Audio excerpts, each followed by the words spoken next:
სტანდარტული. ნუ შეიძლება 5000-მდე წავიდეს. მაგრამ თუ ამას დაემატება კიდე მოძრაობა ტექტონიკური სხვა არის. აი დააკვირდით რა კარგად არის ფრესკა შემორჩენილი. ეს გახლავთ წმინდა ეკატერინეს სახელობის ტაძარი და არის 1500 წლის. ანუ ამ ტაძარს დიდი ალბათობით ალბათ გაგრძელებაც ჰქონდათ, სხვა რაღაცაც ჰქონდა, მაგრამ იმის გამო რომ აქ იყო 1293 წელს ძლიერი მიწისძვრა და ეს უტყუარი ამბავია, რაღაცები დაზიანდა.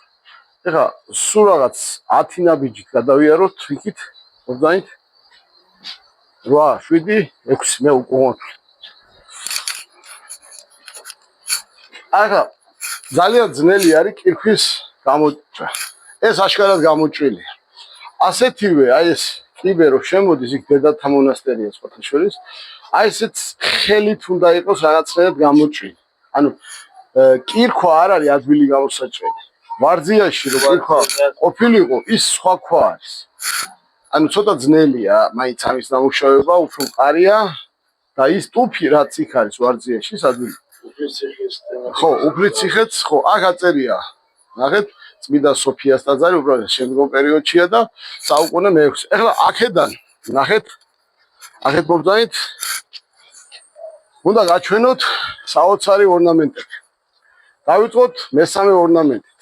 იქ წრეში არის დავითის ვარსკვლავი. ამ დავითის ვარსკვლავზე ხშირად არის საუბარო, ეს არის ისრაელის სიმბოლო. დავითის ვარსკვლავი შეიძლება ისრაელის სიმბოლო არის 70 წელია, მაგრამ მე-9 საუკუნიდან ეს სიმბოლო დავითის წინასწარმეტყველ დავითია საუბარი. სიმბოლოც გახდა და ასევე გახდა ქართველი ბაგრატიონებისთვის უფლება, რომ თავიანთ თავად აზრებზე გამოესახათ ჯვარი და აი ჯვრის ფორმა იმ წრეში ჯვარია ჩასმული.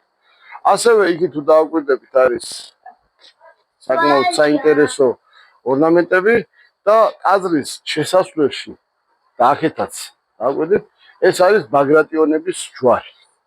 ანუ ბაგრატიონების საწინამძღო ჯვარი განსხვავებულია ბოლნური ტიპის ჯვარი.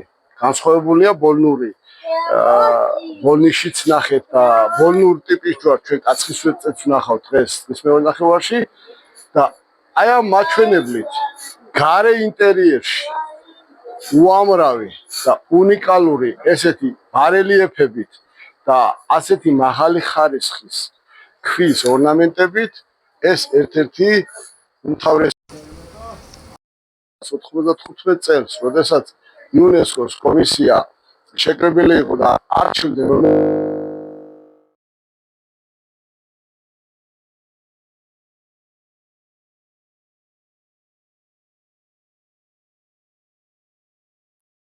შეხამებული ჰარმონიულად და ამდენი მაღალი ხარისხის ორნამენტების შემთხვევაში სრულად შეესაბამება იმ კატეგორიას, რომ ეს ყოფილიყო თავის დროზე იუნესკოს ნუსხაში შეტანილი.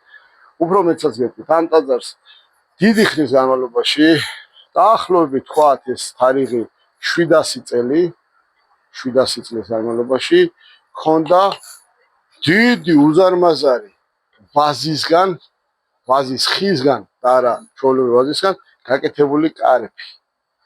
ამ ვაზის კარების ფრაგმენტს თქვენ ეხლა ნახავთ მუზეუმში და უფრო დიდი ვაზისგან გაკეთებული კარის ორნამენტები არის ჯანაშიას მუზეუმში თბილისში. ანუ წარმოიდგინეთ აქ როგორც ჩანს სადღაც ვაზიც იყო იმხელა რომ ვაზი მერე დააპე შუაზე და ვაზის დანაყოფი ჩამოაბეს კარების სახით ამ ტაძარში. ო, ნუ ფაქტია რომ უდიდესი იყო. აუცილებლად შევიდეთ ტაძარში და მე-13 საუკუნის ასეთი მაღალი ხარისხის ხატრობა კიდევ იყო ერთი დიდი პირობა იმისთვის, რომ ეს იუნესკოში შესულიყო. ახლა წარმოიდგინეთ თქვენ იუნესკო რას მოგწევდა. თუ ეს შევიდოდა იუნესკოში, აქ შენ გამიგონოს მონასტერი. მაინც ისმის, ხო? მონასტრის